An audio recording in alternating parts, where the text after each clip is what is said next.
UNompumelelo Vilakazi uqale njengothisha efundisa esikoleni sangakubo eBergville.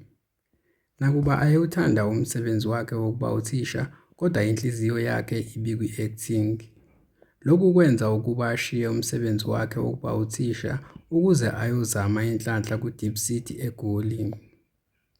Impumelelo kuDeep City, ukulingisa kwakhe indawo kaSneh kwamenza wathandwa kakhulu ngabantu. Khumbula ukubalulile ukuthi ukulingisa le ndawo kwakungelula njengoba kwakumele adlale umuntu ohlukunyezwa umyeni wakhe.